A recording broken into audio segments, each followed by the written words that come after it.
ডোমকলে পুরো ভোটের আগে মুর্শিদাবাদে তৃণমূল নেতা খুন, তীব্র চাপানুতর কংগ্রেস তৃণমূলে। খুনের দায় অধীর চৌধুরীর দলের ঘাড়েই চাপাচ্ছে ঘাসফুল। পাল্টা রাজনৈতিক প্রতিহিংসার অভিযোগে সরব কংগ্রেস। ভোট এলি পেতে ওঠে নবাব মহল। একটা মাত্র পৌরসভা নির্বাচনের আগেও তার ব্যতিক্রম হল না। দলীয় নেতা খুনের খবর পেয়ে বহরমপুরের শুভেন্দু অধিকারী পার্টি অফিসে গিয়ে আশাদুলকে শেষ শ্রদ্ধা জানালেন তিনি। তারপর আঙুল তুললেন কংগ্রেসের দিকে। অধীরবাবু তো নিজে এগুলো সংগঠিত করছেন।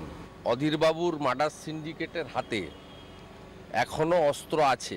আরও কয়েকজন খুনি আত্মগোপন করেছে বা কংগ্রেস অফিসে লুকিয়ে আছে।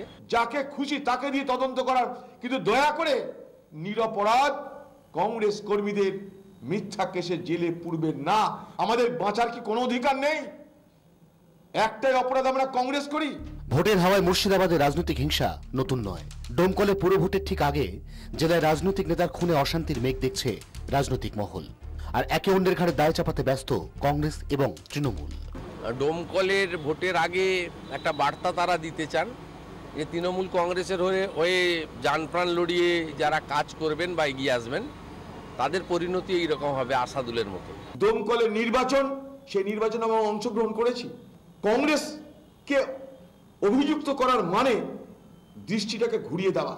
এ বাংলায় খুন করছে তৃণমূলকে।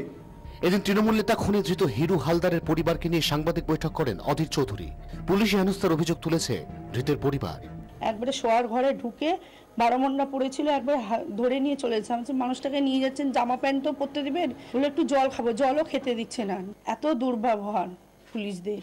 বৃহস্পতিবার বিকেলে ডোমকলে সিপিএম সাংসদ বদরুদ্দোজা খানের গাড়ি ভাঙচুর করা হয়। রাতের অন্ধকারে অন্যায়ভাবে দলীয় কর্মীদের গ্রেফতার করা হচ্ছে, এই অভিযোগে এসডিপিও অফিস ঘেরাও করেন কংগ্রেস এবং বামেরা। সেই রাজনৈতিক উত্তাপের মধ্যে এবার খুন হয়ে গেলেন জেলা তৃণমূল নেতা। দুপক্ষের সম্মুখ সমরে পঞ্চায়েত নির্বাচনের আগে মুর্শিদাবাদের পরিস্থিতি আরও উত্তপ্ত হয়ে ওঠার আশঙ্কা করছে রাজনৈতিক মহল। ক্যামেরায় রানা ইসলামের সঙ্গে সোমা মাইতির রিপোর্ট, 24 ঘন্টা।